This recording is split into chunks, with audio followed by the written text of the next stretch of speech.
sejam bem-vindos. Vamos aprender ouvindo e acompanhando a palavra do Deus Altíssimo, que é o Filho amado, o nosso Senhor. Em Apocalipse 19 versos 12 a 13 fala que ele se chama a Palavra de Deus. Estarei colocando vídeos com as notas abertas. Por favor, pause o vídeo para ler as notas. Estou utilizando a versão Bíblia Livre para Todos. Eu pretendo colocar capítulo a capítulo de Mateus até Judas.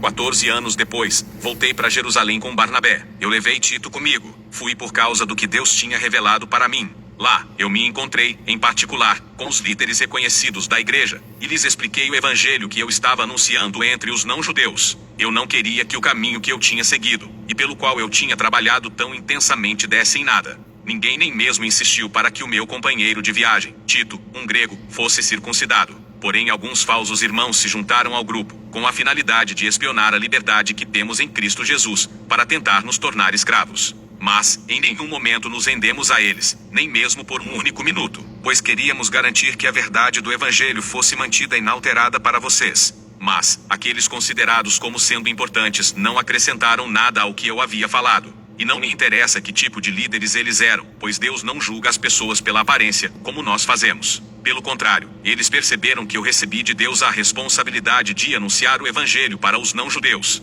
exatamente como Pedro tinha recebido a responsabilidade de anunciar o Evangelho entre os judeus. Pois o mesmo Deus que trabalhou por meio de Pedro, como apóstolo para os judeus, também trabalhou por meu intermédio, como apóstolo para os não-judeus. E quando eles reconheceram a graça que Deus havia me dado, então, Tiago, Pedro e João, que assumiram a responsabilidade de liderança da igreja, apertaram a mão de Barnabé e a minha, aceitando-nos. Assim, como companheiros na fé, nós fomos trabalhar com os não-judeus, enquanto eles continuariam a trabalhar com os judeus. A única orientação que eles nos deram foi para que não nos esquecêssemos dos pobres, pessoas com as quais eu já era muito comprometido. No entanto, quando Pedro veio para Antioquia, eu precisei confrontá-lo diretamente, pois ele estava claramente errado no que havia feito. Antes de algumas pessoas enviadas por Tiago terem chegado, Pedro costumava comer com os não-judeus. Mas, quando essas pessoas chegaram, ele simplesmente parou de fazer isso, e se afastou dos não-judeus. Ele estava com receio de ser criticado por aqueles que insistiam que os homens deveriam ser circuncidados.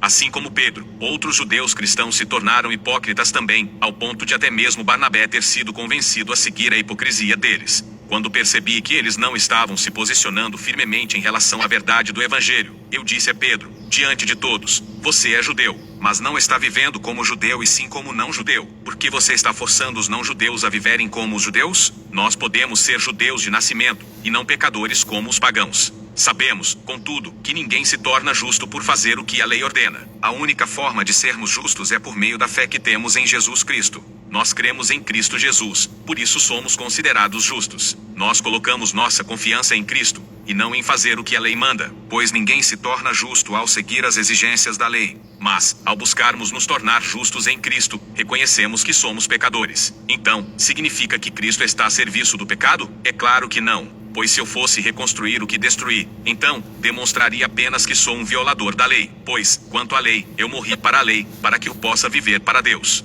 Eu fui crucificado com Cristo e, assim, não sou mais eu quem está vivo, mas é Cristo que vive em mim. E a vida que agora vivo neste corpo, eu a vivo pela fé no Filho de Deus, que me amou, e que se deu em sacrifício por mim. Diga-me como eu poderia rejeitar a graça de Deus? Pois, se pudéssemos nos tornar justos ao seguir a lei, então, a morte de Cristo teria sido completamente sem sentido. Gálatas capítulo 2.